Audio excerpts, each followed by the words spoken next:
ठीक है, तो आज जो हम लोग तो करना है वो है बायोमोलिक्यूल्स। इसके पीवाईक्यू का लेंगे। तो इसमें कंसेप्चुअल क्वेश्चन वैसे कुछ आते नहीं है, मतलब कि अगर लेने जाऊँ तो बहुत सारे आ जाएंगे।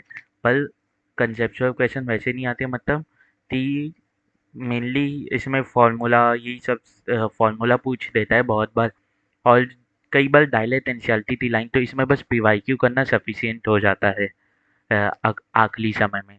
कंसेप्चुअल क्वेश्चन अगर लंबा समय लेता तब काम आता। ठीक है, तो चालू करते हैं। पहला क्वेश्चन क्या दिया हुआ है, most abundant intercellular cation. Cell के अंदर प्रेजेंट होने वाला सबसे ज़्यादा अबंडेंट इंटरसेल्यूलर कैटायन कौन सा है? कैटायन मतलब पॉजिटिव चार्ज। अगर यहाँ पे कैटायन नहीं लिखता तब भी सभी पॉजिटिव हैं तो वही हो जाता, तो इसका आंसर क्या होगा? 1। पोटेशियम सबसे ज़्यादा प्रेजेंट होता है। अब आता है which of the following is the most abundant protein in the animal world. मतलब एनिमल्स में सबसे ज़्यादा अबंडेंट प्रोटीन कौन सा है? सबसे ज़्यादा अबंडेंट प्रोटीन कौन सा है? कोलेजन। अब आता है पर ये कोलेजन किस में है? एनिमल्स में। अब the typical flat molecule is made of. एक टिपिकल फ्लैट मॉलिक्यूल किसका बना हुआ होता है? कैटली ग्लाइसोल मॉलिक्यूल का और एक फैटी एसिड मॉलिक्यूल का? बिल्कुल भी नहीं। फ्लैट मतलब 2D मॉलिक्यूल बोला है। और 1 glycerol and 3 fatty acid molecule, ये सही है। फैट मॉलिक्यूल बोला है। फैट 2D मॉलिक्यूल नहीं, मैं बोलना चाह रहा था फैट मॉलिक्यूल बोला है, मेरे मुंह से वो निकल गया अभी। ज्योमेट्री का गलत, तो सेकंड होगा इसका आंसर। ठीक है। फिर आएगा दी मैक्रोमोलिक्यूल काइटिन। इस मैक्रोमोलिक्यूल काइटिन इनमें से क्या है? क्या है मैक्रोमोलिक्यूल काइटिन? क्या वो सिंपल पॉलीसेकेराइड है? बिल्कुल भी नहीं। नाइट्रोजन कंटेनिंग पॉलीसेकेराइड है? हाँ। तो इसका आंसर हो जाएगा 2। ठीक है। अब ये दो पहले बाद में करेंगे, पहले इनमें ये वाला करते, तो ये बहुत अच्छा क्वेश्चन है। तो ये उसके ऊपर बेस्ड है ना, फॉर्मूले के ऊपर, तो ये क्वेश्चन करना बहुत अच्छा रहेगा क्योंकि इससे क्वेश्चन पूछा जा सकता है। यानी ये पीवाईक्यू है तो ये रिपीट हो सकता है। वैसे ये 2012 में हुआ था और उसके बाद इसमें से एक दो मॉलिक्यूल नहीं पूछे जाते, नहीं है, पर क्या कहते हैं, इस तरीके का पूछा जा सकता है। तो एनसीईआरटी में तो पूरा एक पेज दिया गया है किसके ऊपर, उसके ऊपर बता देते हैं मॉलिक्यूल के ऊपर। तो इसमें बोला है which one out of eat and D given below correctly represent the structure formula of the basic amino acid. Basic amino acid का स्ट्रक्चर फॉर्मूला कौन करता है? क्या ये रिप्रेजेंट करता है? बिल्कुल भी नहीं। क्या इसमें सी एच ये आ गया? ठीक है। डबल वो आ गया, बता देते हैं। डबल बॉन्ड आ गया ऑक्सीजन के बीच में, यहाँ पे क्या आ गया? यहाँ पे वो आ गया फिनॉल, यानी फिनॉल नहीं, एल्कोहल ग्रुप आ गया। ठीक है। और यहाँ पे वो नहीं है, सी एच ओ नहीं, COOH ग्रुप नहीं है। तो ये है, ये बेसिक फार्मूला तो रिप्रेजेंट कर रहा है। तो ये आंसर हो जाएगा 4। यहाँ पे क्या प्रॉब्लम थी, सी और ओ के बीच में डबल बॉन्ड आ गया तो ये पांचवा बॉन्ड एडजस्ट नहीं करेगा। यहाँ पे OH आ गया बेसिकली ना, और OH अकेले आ गया, COOH आ गया और OH अकेले आ गया। मतलब यहाँ पे अगर डबल बॉन्ड और जुड़ जाता ना, यहाँ पे कार्बन आता तो ये भी हो सकता था, पर यह वैसा नहीं हुआ, इसीलिए यही होगा। इसमें इसलिए नहीं हुआ तो इसमें COOH नहीं प्रेजेंट है। ठीक है, आगे चलते हैं। अब क्या बोला है? अब बोला है कि विच ऑफ द, ये इसकी बात कर लो, which one of the following is a reducing carbohydrate. कौन सा रिड्यूसिंग कार्बोहाइड्रेट है इनमें से? तो क्या माल्टोस रिड्यूसिंग कार्बोहाइड्रेट है? नहीं। क्या सुक्रोज रिड्यूसिंग कार्बोहाइड्रेट है? हाँ, सुक्रोज रिड्यूसिंग कार्बोहाइड्रेट होता है। सुक्रोज क्या होता है? रिड्यूसिंग कार्बोहाइड्रेट, तो यही आंसर हो जाएगा। अब आता है which one of the following sets of monosaccharide form sucrose. इनमें से कौन सा मोनोसेचुराइड सुक्रोज बनाता है? तो सुक्रोज किससे बनता है? अल्फा डी ग्लाइकोपाइलेनॉस और बीटा डी फ्लुक्टोपाइलेनॉस। तो यहाँ पे बीटा डी दे दिया तो ये तो गलत हो गया। Alpha D pyranose and beta D pyran यानी फ्लुक्टो पाइलेनोस, ये सही है, इसलिए यही आंसर हो जाएगा। ठीक है, यही आंसर हो जाएगा। ठीक है, आगे चलते हैं। आगे क्या दिया हुआ है? आगे दिया हुआ है The Floridian starch has similar structures, यानी has a structure similar to Floridian starch का structure जो है वो किसके सिमिलर है? लेमेलियन सेल्यूलोज क्या इनके सिमिलर है? क्या इनसे सिमिलर है? बिल्कुल भी नहीं। स्टार्च एंड सेल्यूलोज बिल्कुल भी नहीं। अमाइलोपेक्टिन और ग्लाइकोजन थे सिमिलर है। अब आते हैं विच यानी one of the major component of cell wall of fungi is, इसका आंसर क्या हो जाएगा? काइटिन हो जाएगा। अब आते हैं chitinaceous exoskeleton of arthropod is form by the polymerisation of, इनमें से किसके पॉलीमराइजेशन से बनता है? तो वो हो जाएगा अल्फा एसिटाइल ग्लूकोसा अमीन। इसमें नैग और नैम प्रेजेंट लेते हैं ना, अल्फा एसिटाइल मलम्यूलिक एसिड और अल्फा एसिटाइल ग्लूकोसामीन, तो नैम तो प्रेजेंट नहीं है तो नैग हो जाएगा इसका। अब आता है विच ऑफ द फॉलोइंग यानी which of the following structure formula of two organic acid is correctly identify with this relative function. हाँ, मैं इसमें ये बोलना भूल गया थी, केमिस्ट्री में भी बायोमोलिक्यूल है तो उसके भी ये दो क्वेश्चन है ना, बायो में मिक्स होते आ जाते हैं। तो ए क्या है? ए है लेसिथिन और ये क्या है? ये स्ट्रक्चर कंपोनेंट होता है किसका? मेम्ब्रेन तत्व। क्या है? ए लेसिथिन कहीं दिया है, यहाँ दिया है, और ये क्या मेम्ब्रेन में प्रेजेंट होता है? हाँ, तो ये हो जाएगा। अब आता है which of the following is the most abundant protein in animal, कौन सा हो जाएगा? कोलेजन। ये देखो ये रिपीट हुआ, 2012 में रिपीट हुआ था, फिर 2020 में रिपीट हुआ। अब आता है identify the basic amino acid from the following. अब यहाँ पे स्ट्रक्चर पूछ ही लिया था पर यहाँ पे सिर्फ नाम पूछा है, तो इनमें से बेसिक अमीनो एसिड कौन सा है? इनमें से बेसिक अमीनो एसिड है तेला लाइसिन। अब आता है which of the following is not polymeric, कौन सा पॉलीमर नहीं बनाता ना बना हुआ है? तो वो हो जाएगा लिपिड। ठीक है, आगे बढ़ते हैं।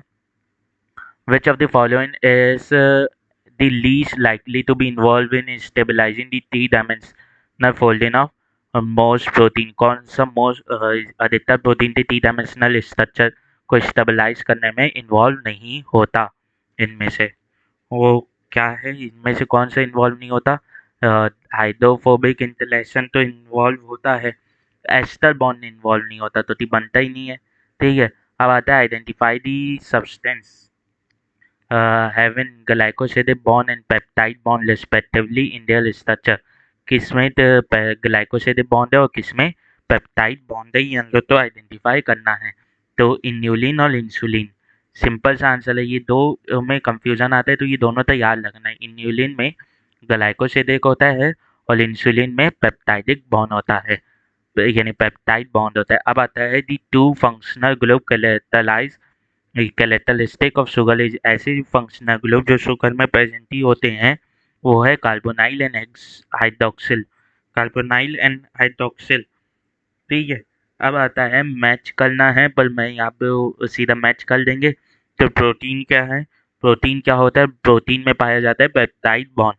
अनसेचुरेटेड फैटी एसिड में क्या सी डबल बॉन्ड होता है, डबल बॉन्ड या ट्रिपल बॉन्ड होता है, तो यहाँ पे डबल बॉन्ड ये तो वो हो जाएगा।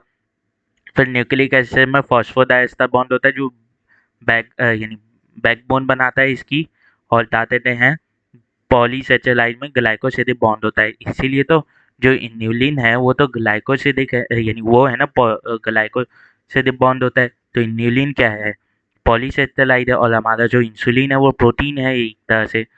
ठीक है, हार्मोन है तो वो तो प्रोटीनेशियस हार्मोन है। अब आता है which of the following glucose transporter is insulin dependent. अब इनमें से कौन सा इंसुलिन डिपेंडेंट वो है? बता देते हैं ग्लूकोज ट्रांसपोर्टर, वो है ग्लूटाथायोल।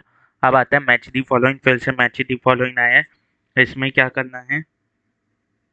इसमें आंसर निकालना है, तो सिंपल सा आंसर है कि ग्लाइकोजन क्या होता है? ग्लाइकोजन क्या एंटीबॉडी है? नहीं, यानी ग्लाइकोजन क्या, ग्लोब्युलिन क्या है? ग्लोब्युलिन तो एंटीबॉडी है। ग्लाइकोजन क्या है? स्टोरेज प्रोडक्ट है। हाँ, ये स्टोर का होता है ना। और स्टेरॉइड क्या है? स्टेरॉइड हार्मोन है। और प्रोथॉम्बिन क्या, बायोकैटल यानी थॉम्बिन क्या, बायोकैटलिस्ट। ये किस में इन्वॉल्व होता है? ये क्लॉथिंग फैक्टर में इन्वॉल्व होता है ना। थॉम्बिन तो यानी प्रोथॉम्बिन तो थॉम्बो में बदलता है। ठीक है, अब आता है consider the following statement. Following statement तो कोएंजाइम और metal ion that is tightly bound to enzyme protein is called prosthetic group. a complete catalytic activity active a complete catalytic active enzyme with its bound prostate group is called open enzyme apo enzyme. क्या ऐसा है? देखो ये है ना, chemistry वाले biomolecule से link कर दिया। तो क्या इसका आंसर क्या होगा? दोनों ए तो ट्रू है, पर जो बी है वो फॉल्स है, तो इसका आंसर हो जाएगा 2। अब आता है malonate inhibit the growth of pathogenic bacteria by inhibiting the activity of malate pathogenic growth. Bacteria की पैथोजेनिक ग्रोथ तो कैसे रोकता है? सक्सेनेट डिहाइड्रोजिनेज की एक्टिविटी को रोकते। अब आता है dehydration reaction link two glucose molecule to produce maltose. If the formula for glucose is C6H12O6, what is the formula of maltose?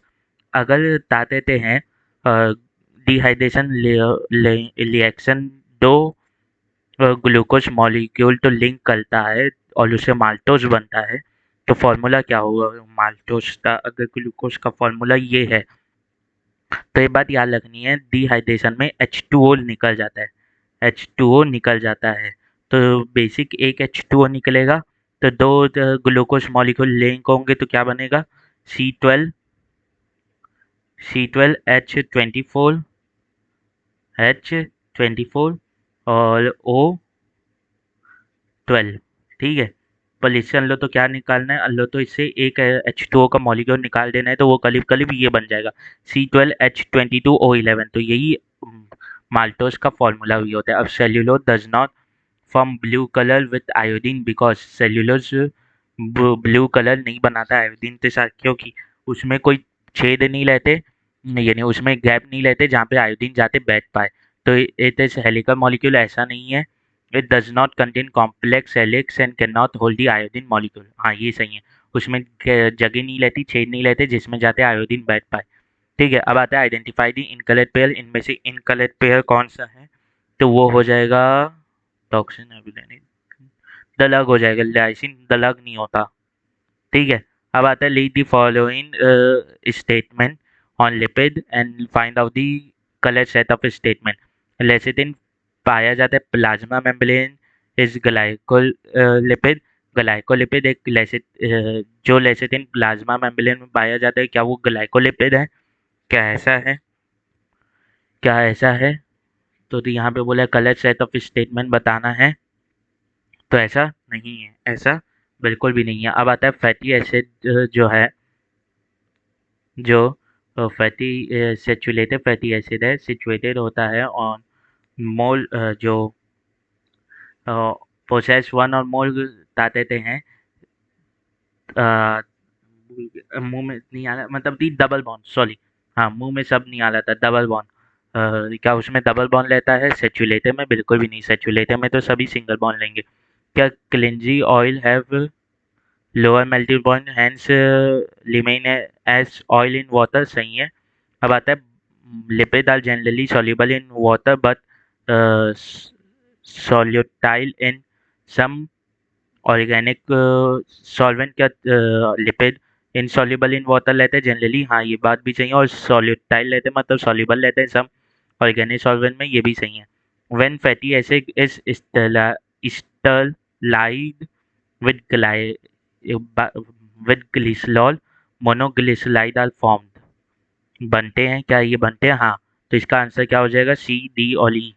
तो ए तो नहीं होगा, थर्ड ऑप्शन, तीन ऑप्शन नहीं होंगे, ए थ्री और फोर तो हो नहीं सकते।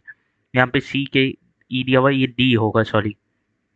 ठीक है, तो सेकंड ऑप्शन हो जाएगा। तो यहीं पे ये खत्म होता है।